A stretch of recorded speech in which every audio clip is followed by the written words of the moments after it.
Hey guys, how you doing? Hopefully you're doing okay. I'm going to give you a thorough overview of the article. We'll make sure we cover all of the important points. There's a link in the description and it is pretty horrific, so I'm going to give you a trigger warning.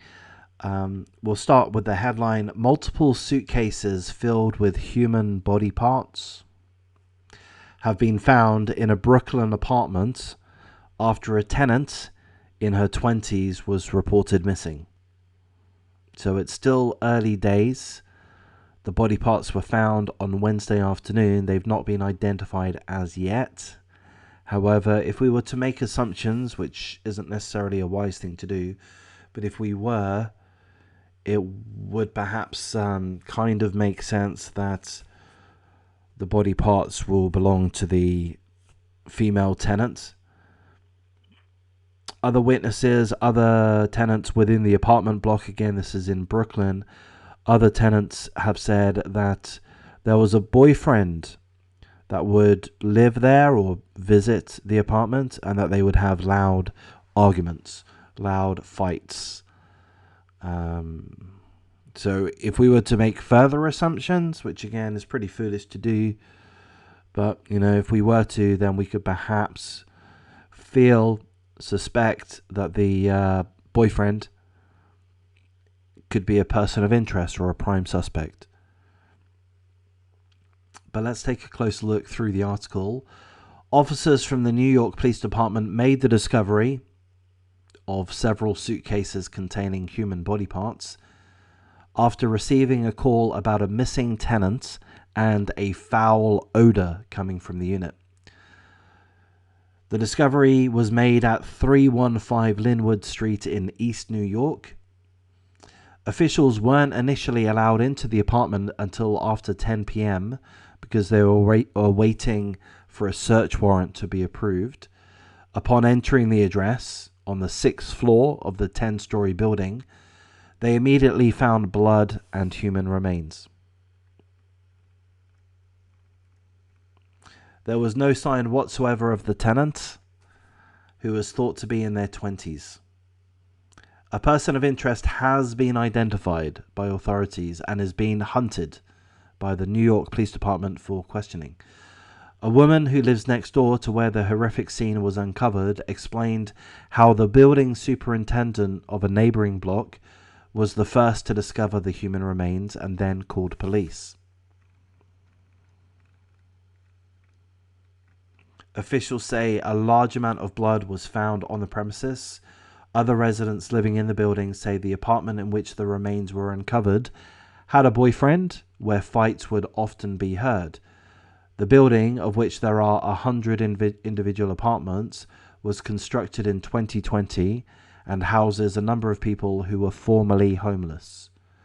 Is that relevant? Perhaps so. The homeless are known for suffering mental illness, and I'm not an expert, but I would think if somebody's capable of murdering somebody and, forgive my brashness, but my bluntness, but chopping up their body and stuffing them into a suitcase or multiple suitcases, I would think that mental illness is likely at play.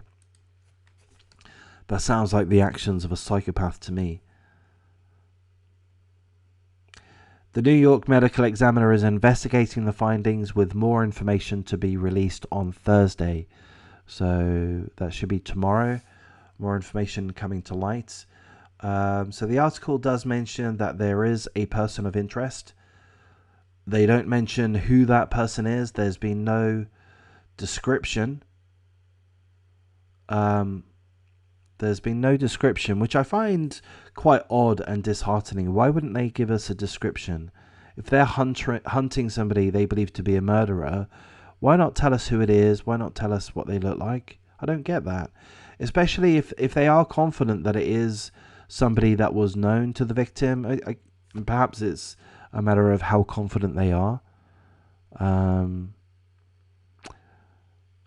Hopefully I'm not being disrespectful when I say this, but my speculation is that it is the boyfriend, and my speculation is that that information will be released tomorrow, and hopefully that comes with it a full description, photos of who to look out for. I mean, if he's just killed somebody, chopped them up and stuffed them in suitcases, he's a danger to society. People need to know about him.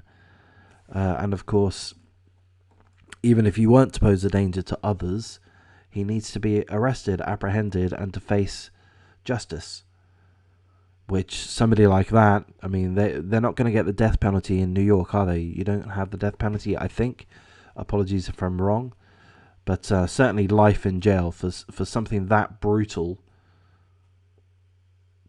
Life in jail.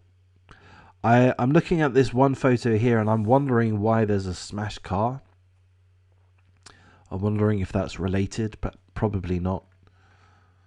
I'm going to say this as well. It's also pretty trivial, but it's a shame that it's such a new building built in 2020.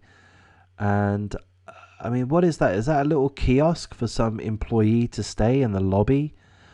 If that's the case, if it has like a security, so if it has security personnel or a superintendent in the lobby, to me that's quite a professional, perhaps not the right word, but I mean that seems like a well-designed apartment block to me.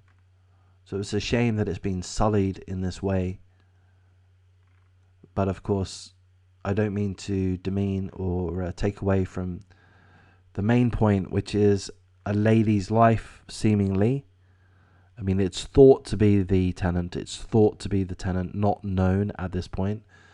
But again, if we're to follow with speculation and guesswork, we have to give full condolences to the family of the victim, which at this point I suspect to be the tenant. So we give full condolences to the victim's family, and we hope that the investigation continues unimpeded, and that we hope that they catch the person that they're hunting, the person of interest. Don't dilly about, New York PD, NYPD. Don't dilly about. Tell us who it is. You know, we've got the community has a right to know. So I guess there's security, privacy issues. You can't just claim someone's a suspect unless you have a certain amount of evidence, I would imagine. But I would hope that they do release that information in due course. So I'm going to wrap things up at this point, guys. If you appreciate the coverage, please do like, comment, subscribe, share the video as you see fit, and take care.